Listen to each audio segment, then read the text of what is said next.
Everybody, and welcome to week 2 of our poster presentations. Today I'm going to go a little more deeper than I did last week. So today I'm going to talk about what makes a good presentation topic, because next week you're choosing your presentation topics, and so you need to know what are the parts of a good presentation project to help you choose the right one. Also, I'm going to talk more about outlines. I touched upon it here, but I'm really going to go deeper in outlines today. And then I'm going to talk about the very beginning of your poster presentation, your first words. What are you going to say to start it? So that's what I'm going to do today. So let's start. A good topic, the first thing when you're thinking about a topic, you have to keep two people in mind. Number one, you want to keep yourself in mind. You want to keep you in your mind. But also you want to keep the audience, the people you're going to give the presentation to. You want to keep them in your mind. And the thing that you want to think about is this interesting? Is this topic interesting to me? Is this topic, will it be interesting to the people who are listening? Because if it's interesting to you, you will be happy to do research, to learn more things about this thing that you're interested in. And if it's to your friends, they will also be happy to learn something from you. So it really becomes a fun project if you're interested in it. But it must be both people. Like, for example, I have a cat. My cat and I came from America together. He's 17 years old now. So he's an old cat. He walks like an old man, and now he's like, meow. You know, he talks like an old man. But that, to me, is interesting. But to you, would not be interesting at all. Right? You'd be like, oh my God, his cat? And so you want to choose something that's interesting to you, but also interesting to the audience. Another very important thing is when you choose your topic, you want to make sure that there's 3 or 4 aspects to that topic. So you want to choose something broad. Last week I showed you a video about a girl giving a presentation about classical music. Well, their poster presentation was music. Well, music is a very broad topic, and you can get 4 different poster presentations from that. So she gave it on classical, her friend gave it on jazz, another girl gave it on rock music, and a boy gave his presentation on pop music. And so there were 4 different parts to it. So that's very important. When you choose your topic, you must also realize, like, are there 4 aspects to this, or are there 4 possibilities to this? Because if there aren't, you've got a bad topic. Going back to my cat example, if I come to you and say, hey guys, let's do a poster presentation on my cat, you would say, are you crazy? Number 1, it's not interesting. But number 2, only one person can talk about that cat. You can't get 4 different people to talk about 4 aspects of your cat. Like, that's crazy talk. And in the same way, when you're choosing topics, that's what you want to think about. We're going to do an activity today of brainstorming topics, and those are the main things I want you to think about. That, you know, is it interesting? So in your group, you'll say, is this interesting? And if it is, check. And then you say, can I break this into 3 or 4 topics? And if you can, then you've got a good topic. So one thing that I should tell you, because this is a prep program and you guys are prep students, I should give you a suggestion of a topic. I am not telling you to choose this topic. I am telling you this is a good idea. And I think it would be a good idea for you to do a poster presentation on your faculties. There are many students who are of the same faculty, like urban regional planning and architecture. There are a lot of people who share the same faculty as you. And if you chose that topic, it would force you to research it by going to Maslak, or going to Tuzla, or going to the different campuses, and you would meet your professors, and you would see what you were going to experience in the next semester. And you'll talk to your big brothers and big sisters to find out more information. So when you finish this prep program, when you go to your faculties, you will feel really confident, really sure, really relaxed. It won't be a nervous thing at all because you already know a lot of information. But again, that's a suggestion. It's something, a possibility. Today you're going to brainstorm other possibilities. So we're going to have a lot of topics to think about. Now, outlines. Moving on to outlines. Outlines are amazing tools.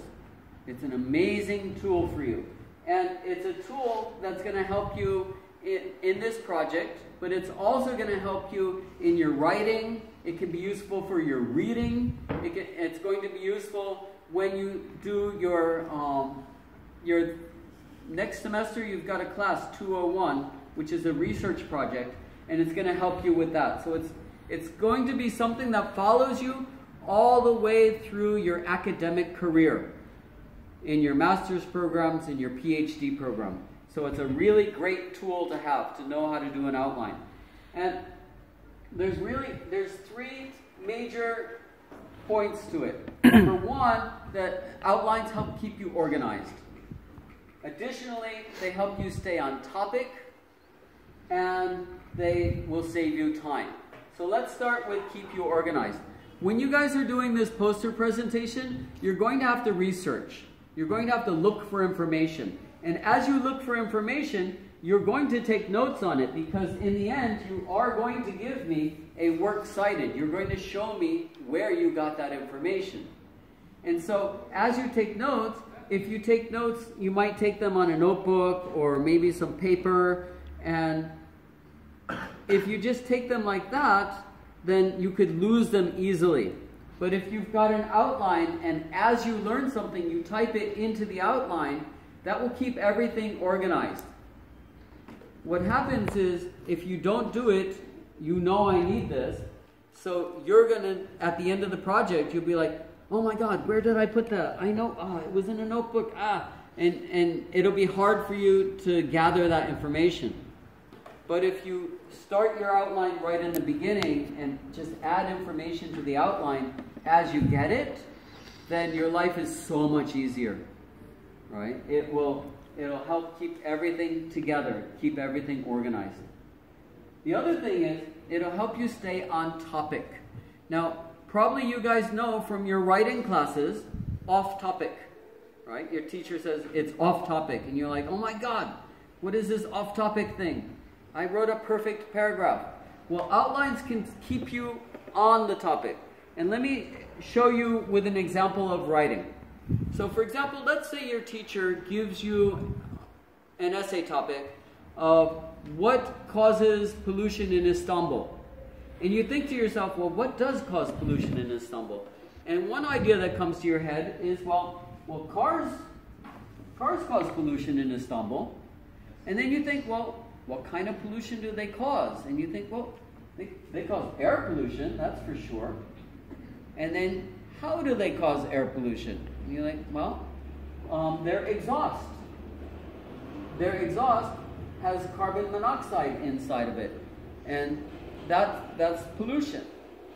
But because you're writing a body paragraph, you know you need a second supporting detail. So you have to think, well, cars, what other kind of pollution do cars cause? And you might think, oh, they cause noise pollution. And then you think, well, how do they cause noise pollution? And you think, well, beeping horns, like they're always beeping their horns. So you might say beeping horns. Now you've got a perfect paragraph. Cars are one cause of pollution in Istanbul. First, they cause air pollution. Because there's so much traffic in Istanbul and all these cars are emitting exhaust, the carbon monoxide from the exhaust goes into the air and pollutes the air. Additionally, cars cause noise pollution. Because of all the traffic, everybody is frustrated in the cars and they're beeping their horns, and that puts that noise into the air, causing pollution. As you can see, cars cause pollution in Istanbul. Perfect paragraph. And all you did was write a short little outline. What you guys normally do, what normally happens, and I've seen this thousands of times, is you guys are very intelligent. You'll get this idea. You'll be sitting there, what causes pollution? You'll think of it, cars, and you'll write. Cars are one cause of pollution in Istanbul. Boom. And then you'll think to yourself, well, what kind of pollution do they cause? And you'll also write, first, they cause air pollution, period. And then you'll think to yourself, how do they cause air pollution? And again, you guys are really intelligent. You'll get it. You'll write that the carbon monoxide from the exhaust goes into the air, causing pollution. But then this is what happens to you. You are looking at that sentence, and you look at it, and you think to yourself, yeah, and that carbon monoxide is poisonous. And you know what? It causes cancer. And then your next sentence is, as a result, 30% of all cancer cases come from carbon monoxide poisoning. And then your teacher tells you you're off topic. You don't get full credit. But it doesn't look like it's off topic. It makes perfect sense. It goes together. Your grammar is great. Your vocabulary is amazing. But here's what happened. You stopped talking about the cause of pollution in Istanbul, and you started talking about the effects of pollution on people. Two different topics. Your sentences were beautiful, but you changed the topic, and you will lose points for that. But if you just write a little brief outline here, you can check it. You can check it going down. All right. Well, cars cause pollution. What kind of pollution? Air pollution. What's an example of that? Exhaust or carbon monoxide. And cars cause noise pollution. And what's an example of that? Beeping horns. Or you can also read it backwards. You can say, the beeping horns in Istanbul is an example of noise pollution, which is caused by cars and is an example of pollution in Istanbul. And carbon monoxide exhaust is an example of air pollution, which comes from cars, and that's another example of pollution in Istanbul. So if you have an outline, you can read it down and up. You can be sure that you're on topic. So outlines really help you with that. Outlines can be helpful for your reading as well. So if you're reading a lot of text, what you could do is after you read one paragraph, then make notes. Make just short little notes. You don't have to write everything. You could write it as short as this. You could write just the things that you learned from that paragraph. Just notes to let you know what's happening. And so when your teacher says, what is the main idea? It's so easy for you to just look at your notes and you can give it very easily. Or with the questions, when you go to the questions and you start answering, you can look at your notes and go, oh, this comes from paragraph 5. This is easy. It makes it easier for you. So these outlines, they help keep you organized, they help keep you on the topic, and also they help you save time. As I said before, if you're writing your notes everywhere, then later you'll spend a lot of time trying to find your notes and trying to get them into your outline. But if you already have your outline ready, then as you find things, you just put it in the outline. So that saves you time there. Now, when you add something to your outline, a good idea is to practice your whole presentation and time it, because remember, it has to be below 5 minutes. And so when you do that, you might find hey, wait, my presentation's now 4 minutes. I don't need to research anymore. You can stop researching and make the outline better and start preparing your poster presentation. It can help you to save time instead of getting too much information and then your poster presentation goes more than 5 minutes. So you don't want that. So that's the general idea of outlines. Let me show you my specific outline. if you notice my specific outline, this outline is really about the body of your poster presentation.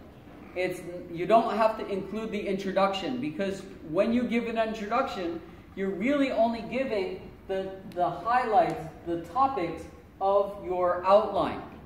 So think of it as topic sentences. You're only saying the topic sentences. So, for example, for this poster presentation, when I introduce it, I give you only what my topic sentences are for my outline. I say, "Good morning, ladies and gentlemen. My name is Brooks Emerson. Today I'm going to talk about poster presentations. First, I'm going to talk about how they will prepare you for your life. Then I'm going to talk about what you'll learn in the poster presentation. And then I'm going to tell you how you will get your grade, what your grade is for this presentation." So you see, I didn't say all the details in there. The details are next. When you introduce your topic, you will use that outline to help you give a good introduction. Now, another thing you'll notice about my outline is that it has names here and dates. So you'll see a parentheses, last name, and then a comma, and then date, a year.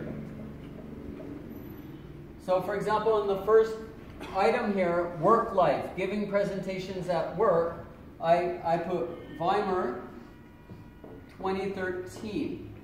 Well, that information is telling me, the teacher, that if I look on your works cited down to the W, I will find Weimar, PhD, Mary Ellen, 2013. The topic of her article is student presentations. Do they benefit those who listen? And then there's a website here.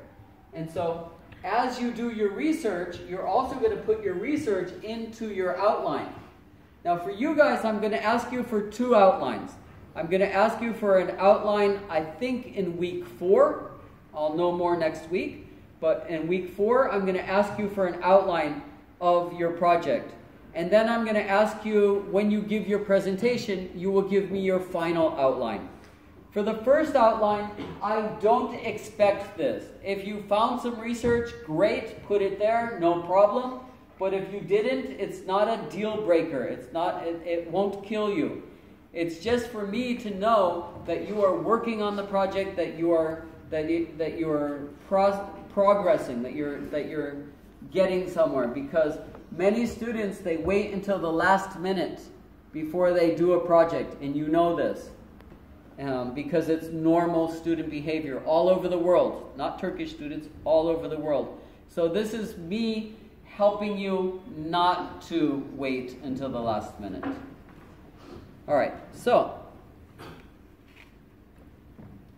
your opening statement. Probably the easiest thing that you'll do. When you come up here to give your presentation, the first thing you're going to do, the first 15 seconds or 10 seconds of your presentation is going to be greeting the audience. Hi, everybody. You saw AJ. She said, "Hi, guys." And I always say, "Good morning, everybody. How are you?" And then introduce yourself. "My name is Brooks Emerson." And then you give a brief overview of the topic, which is give the highlights of the topic. I'm going to talk about poster presentations. First, about how they will prepare you for your life, then what you will learn in this project, and finally, how you will get your grade. Those are very, very necessary parts to your presentation because it helps you to go smoothly into your presentation. So it makes it easy for you. But it also helps the audience because they get a chance to think before you start your presentation. Do I know information about this? Have I learned about this before? What vocabulary might he talk about? It helps them get ready to hear you. So it's a real necessary part. So, as you can see, choosing a good presentation topic is the two main ideas is that it must be interesting to everybody and that there are 3 or 4 aspects to it, or you can get 3 or 4 parts to it. Outlines are amazing, and they're going to be perfect for you for all of your academic career. I highly recommend outlines. And the introduction is very easy, but it's also very necessary. All right? Thank you very much.